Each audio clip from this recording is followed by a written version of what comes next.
이번 주부터 강림절 절기입니다. 12월 25일 성탄절 직전까지 지키는 절기입니다. 대강절, 대림절이라고 불립니다. 의미는요, 2000년전에 오신 예수님을 기억하고 또 동시에 앞으로 다시 오실 예수님을 소망하고 기다리는 그 믿음을 다시 회복하고 굳건히 하는 그런 주일입니다. 오늘은 이 강림절 절기의 첫 주일입니다. 사실 이 강림절 기간은 매년 12월쯤에 있습니다. 그래서 자연스럽게 기간이 12월쯤이기 때문에 한 해를 돌아보면서 이 절기를 지킵니다. 마음을 정리하게 되고 아쉬운 것, 후회되는 것, 잘못하는 것, 많은 것들이 떠오르죠. 또 새해에 대한 기대감도 갖게 됩니다. 올해는 이랬는데 내년에는 이렇지 않을까. 어떤 후회와 아쉬움도 있지만 또 한편으로는 기대감을 갖게 되는 달이 바로 매년 12월입니다. 이 12월에 강림절 절기가 또한 있습니다. 주님 오심을 기다리는 강림절, 또 주님 안에 새해를 기다리는 12월입니다. 오늘은 레위기 23장 말씀으로 함께 하나님의 말씀을 나누겠습니다. 제목이 깨끗함으로 또 희망으로라는 제목입니다. 레위기 23장은요, 하나님께서 이제 새로운 나라를 만들 이스라엘 민족에게 새해를 맞이할 텐데, 그 이스라엘 민족이 새해를 맞을 때에 그들에게 정말 축복된 새해, 하나님이 함께 하시는 새해가 되기 위해서 하나님이 꼭 지키라고 하신 거 있습니다. 그 명령하신 것, 말씀하신 것을 함께 나누겠습니다.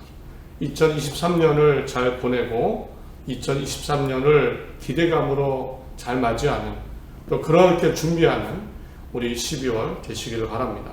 하나님이 하나님의 뜻 가운데 있을 때 또 우리의 회개, 또 우리의 소망을 다 들으시고 함께 하심을 믿습니다. 제목이 깨끗함으로 희망으로라는 제목입니다. 구약시대 이스라엘 민족에게는 7월이라는 달이 매우 의미가 있었습니다. 지금 우리 달력으로 하면 약 9월이나 10월쯤입니다.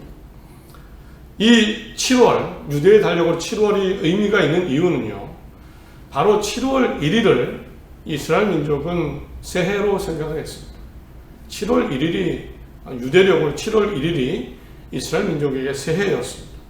추수도 다 끝이 났고요. 또 아직 밭을 갈거나 파종을 하는 이 직전입니다. 아직 밭도 갈지 않고 농사 시작을 하지 않았습니다. 어쩌면 잠깐 쉼이 있고 쉴 수 있는 기간이죠. 그래서 7월 1일이 이스라엘 민족의 유대력으로는 새해였습니다. 이 새해가 되면 이스라엘 민족은 어떤 행동을 했을까? 무엇을 했을까? 또 특히나 하나님은 이스라엘 민족이 축복의 민족입니다. 선택한 민족입니다. 이스라엘 민족에게 이 새해를 시작하시면서 무엇을 하라고 하셨을까요? 새해를 시작하시면서 새해가 되면 꼭 해라. 레위기를 보니까 최초로 정식으로 이스라엘 민족을 나라로 만들어 가시기 직전에 그런 시기에 하나님이 이 새해를 시작하면서 특별히 하라고 하신 것이 있습니다. 특별히 지키라는 절기가 있습니다. 아브라함으로 시작해서 요셉 때에 이집트로 내려가죠. 그 뒤로 430년이 흐르면서 아브라함의 민족은 200만 명으로 늘었지만 그러나 노예가 되었습니다. 이집트의 노예. 하나님은 모세라는 사람을 통해 이제 이스라엘 민족이 인구도 많아지고 시기가 되었습니다. 그 가나안 땅에 들어가게 하시고 이제 새로 최초로 하나님의 나라를 세워가시는 그런 때입니다.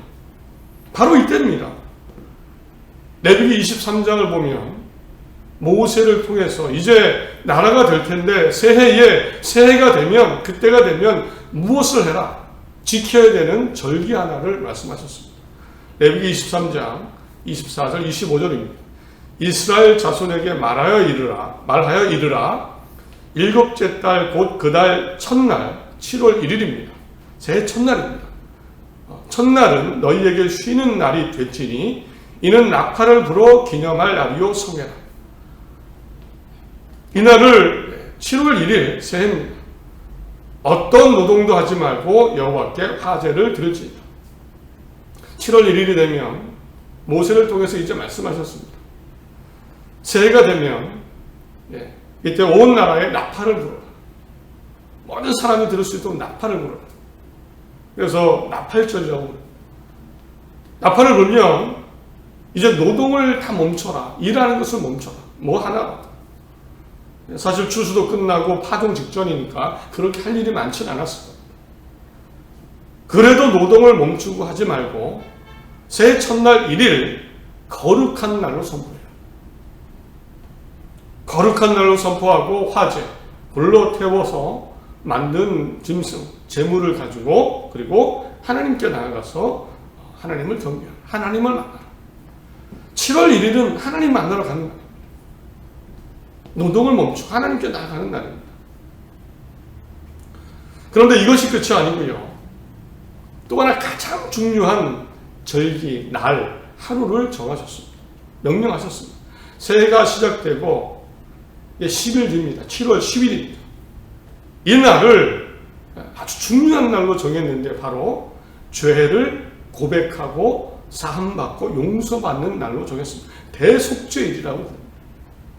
26절 이유를 보면 여호와께서 모세에게 말씀하여 이르시되 일곱째 달 열흘날은 속죄일이니 너희는 성회를 열고 스스로 괴롭게 하며 여호와께 화제를 드리고 이 날에는 어떤 일도 하지 말 것은 너희를 위하여 너희 하나님이 여호와 앞에 속죄할 속죄일이 됨이니라. 7월 10일입니다. 1월 새해고 하나님 만나러 갑니다. 10일이 지납니다. 10일째 되는 날은 더 거룩한 날로 정해요.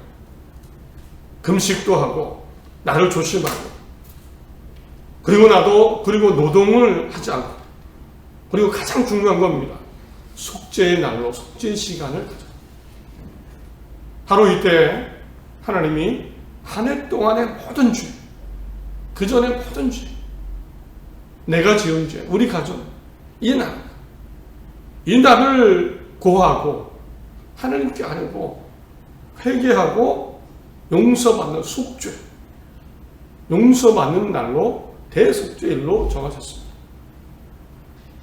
그날 저녁부터 다음날 저녁까지 하루 동안 나를 살피고 죄를 뉘우치고 엄숙한 시간을 보냅니다. 대제사장은 특별히 하나님께 나아가서 모든 우리 민족의 죄를 구하고 우리가 모르고 지은 죄가 있습니까? 그냥 지나친 죄가 있습니까? 사함받기 위해 하나님께 나아가서 예배드리고 죄의 속죄함을 구했습니다. 이렇게 하나님은요, 새해를 시작하면서 새로운 한 해를 맞이하면서 가장 중요하게 명령하고 말씀하십니다. 최초의 나라 민족에게, 하나님의 나라 민족에게 바로 죄를 고백하고 죄의 사함을 받는 그 날을 지키라고 하셨습니다. 그날이 1월 1일 10일째 되는 날입니다. 지금도 이스라엘 민족은요 이렇다고 합니다. 거의 대부분의 유대인들이, 심지어 세속적이고 믿음이 그렇게 없는 유대인들도 이 날이 되면, 대속죄일이 되면 노동을 멈춥니다. 심지어 가로등도 그날 전에 켜놓습니다. 왜냐하면 불을 켜면 일을 하는 거예요. 불도 켜놓는다고 하면 가로등도 미리 켜놓고, 일터는 문을 닫고 고속도로에 차를 운전하지 않습니다. 금식을 하고 회당에 가서 예배에 참석을 한다고 합니다. 지금도 이렇게 유대인들이 지키는데 이런 의미, 이렇게 이해한다고 합니다. 이 대속죄일을. 마지막으로 이 날이 죄를 해결받는 마지막 날이다. 이제 새해가 시작인데 요 날이 지나가면 말 그대로 우리가 그동안 1년 동안 지은 죄가 있는데 하나님이 행위의 책에 다 기록하셨을 텐데 요 날이 지나가면 하나님이 그 책을 덮는다는 거예요. 봉인하고 덮는다. 이제 취소가 안 된다. 고치지 않는다. 그래서 이 대속죄일에는 이날까지는, 이날은 그 하나님의 행위의 책, 내가 잘못한 거 다 기록되어 있는 책이 봉인되기 전에 놓치지 않고 이날 거룩하게 지키고 내 죄를 고백하고 용서함을 받는다고 합니다. 의미가 있죠. 흰옷을 입고 죄를 구하고 그 하나님의 행위의 책에 내가 지은 죄들이 기록되어 있을 텐데 그 죄를 씻어내기 위해 오늘이 마지막 날이다. 아주 간절하겠죠. 그날을 대속죄일로 지키고 있습니다. 이 죄싸움의 중요한 이유는 뭡니까? 왜일까요? 하나님 앞에 갔을 때 심판을 받겠죠. 또 중요한 이유는 당연합니다. 내가 죄를 고백할 때, 내가 거룩해져야 될 때, 거룩할 때, 하나님 앞에 깨끗할 때 하나님이 함께 해주시기 때문입니다. 하나님이 어떤 사람과 함께 합니까? 어떤 민족과 어떤 가정과 누구와 함께 하실까요? 다윗은 시편 15편에 이렇게 얘기했습니다. 여호와여, 누가 주의 성소에 들어갈 수 있으며 누가 주의 거룩한 산에 머물 수 있겠습니까? 누가 하나님과 함께 할 수 있겠습니까? 정직하게 살고 옳은 일을 행하며 그 마음에 진실을 말하는 자, 남을 비방하지 않고 자기 친구를 해하지 않으며 이웃을 헐뜯지 않는 자, 하나님을 저버린 자를 멸시하며 여호와를 두려워하는 자를 존중하고 한 번 약속한 것은 손해가 가도 지키는 자, 돈을 빌려주고 이자를 받지 않으며 뇌물을 받고 죄 없는 자를 해하지 않는 자니 이런 자들은 영원히 흔들리지 아니하리라. 정직한 사람, 옳은 일을 하는 사람, 진실한 사람, 희생할 줄 아는 사람, 베푸는 사람, 남에게 해를 끼치지 않으려는 사람, 이 사람이 하나님의 성소에 하나님과 함께하는 사람이다. 다윗은 알고 고백했습니다. 깨끗한 사람이 하나님과 함께하는 사람이다. 사실 모든 사람은 죄를 범합니다. 깨끗한 사람은 아무도 없고요, 완벽한 사람 아무도 없습니다. 바울이라는 사람이 참 믿음 좋은 사람이고, 그래서 그가 쓴 서신서들을 하나님이 성경이 되게 하셨어요. 성경까지 되게 하셨어요. 참 마음에 드는 사람이고 바른 사람이죠. 바울이 한 번은 이런 고백을 했습니다. 자기 내면에 대해서. 로마서 7장 21절을 보면 자기 자신의 내면과 마음의 상태를 고백합니다. 그러므로 내가 한 법을 깨달았노니 곧 선을 행하기를 원하는 나에게 악이 함께 있는 것이로다. 내 속사람으로는 하나님의 법을 즐거워하되 내 지체 속에서 한 다른 법이 내 마음의 법과 싸워 내 지체 속에 있는 죄의 법으로 나를 사로잡는 것을 보는도다. 오호라, 나는 공고한 사람이로다. 이 사망의 몸에서 누가 나를 건져내랴. 바울은 내 몸을 사망의 몸으로 표현합니다. 이유는요, 죄를 짓기 때문에. 그림을 그려봅니다. 바울은 내가 선한 것을 하고 싶지만 다른 한 법이 내 속에 있는 것 같다. 선한 법과 선한 마음과 싸워서 나를 죄짓게 한다. 오호라, 내가 이 사망의 몸, 죄지은 사망의 몸에서 누가 나를 건져낼 수 있을까? 바울의 솔직한 고백입니다. 죄를 범하고 바나바하고 싸우고 다른 사람을 미워하기도 했겠죠. 내 감정대로 행동하기도 했겠죠. 용서하지 못하기도 했겠죠. 바울은 스스로가 죄를 짓는 걸 알고 있었습니다. 우리 모두는 사실 죄를 짓습니다. 부족합니다. 지나온 한 주를 보십시오. 많은 것들이 떠오르지 않습니까? 이제 이집트에 나와서 가나안 땅으로 들어가서 새로운 한 해를 맞을 때 하나님의 민족, 하나님의 나라에게 하나님이 명령하셨습니다.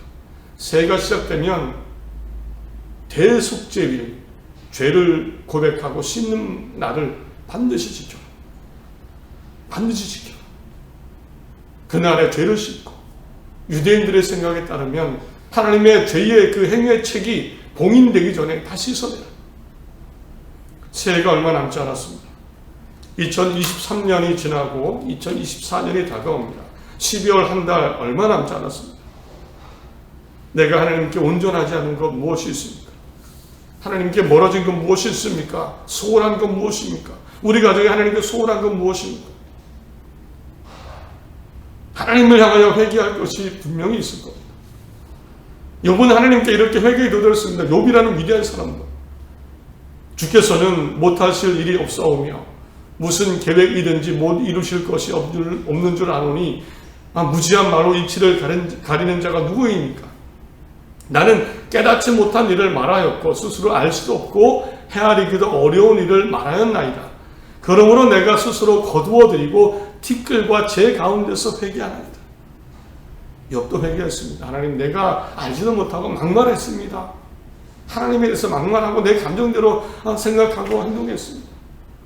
회개기도 드립니다. 다윗도 하나님께 회개기도 했죠. 잘못하면 회개기도 합니다. 사무엘하 12장에 다윗이 내가 여호와께 범죄하였습니다. 내가 여호와께 범죄하였습니다. 잘못한 거 고백합니다.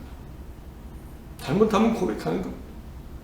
다니엘이라는 사람도 하나님께서 유다 민족을 벌하시고 나라가 망할 것이다. 그 죄 때문에 이런 하나님의 말씀을 예언을 알게 되었을 때 다니엘이라는 사람도 믿음의 사람도 하나님께 회개기도 드립니다.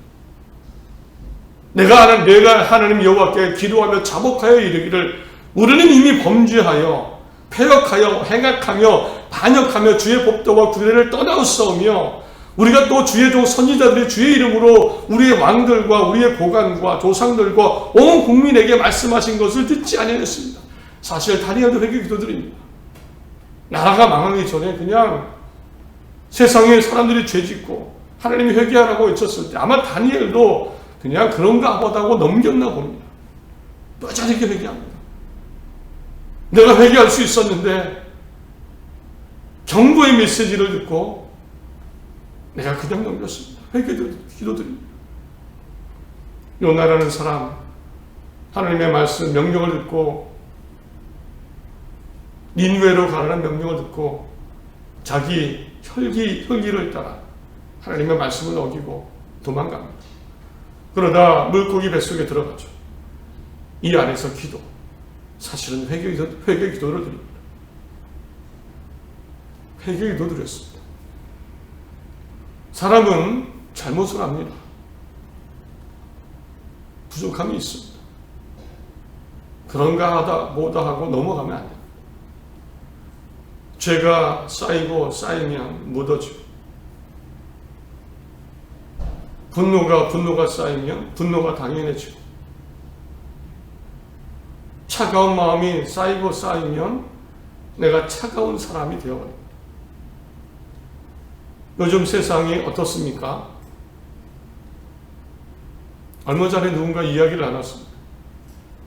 동기 목사와 이야기를 나눴습니다. 이런 이야기를 주고받았습니다. 요즘 누가 도와달라고 전화가 오면 덜컥한다.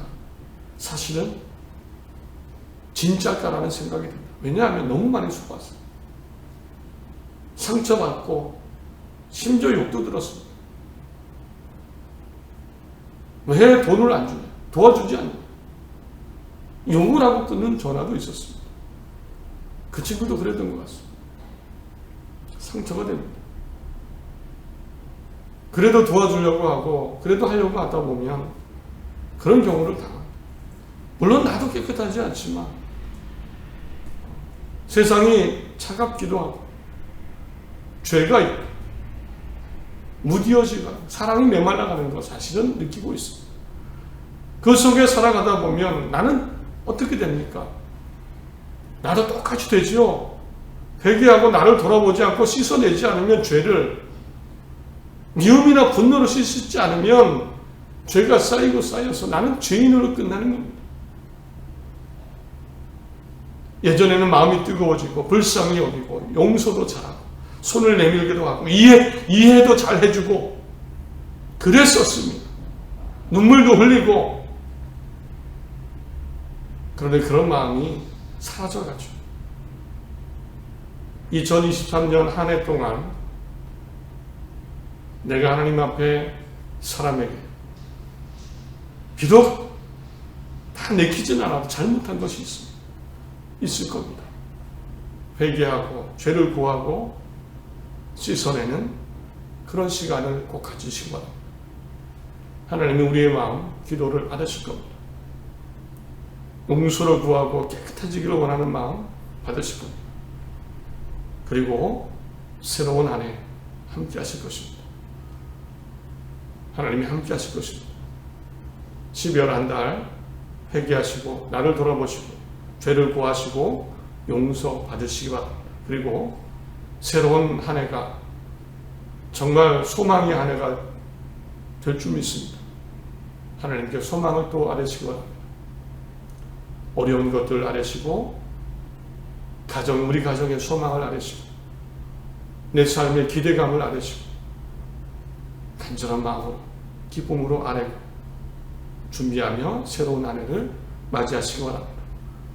하나님이 기도를 들으시고 우리에게 필요한 마음까지도 평화와 기쁨의 마음, 소망의 마음까지도 회복하실 것을 믿고 소망합니다. 새로운 한 주 하나님 안에 힘차게 시작하시기를 바랍니다.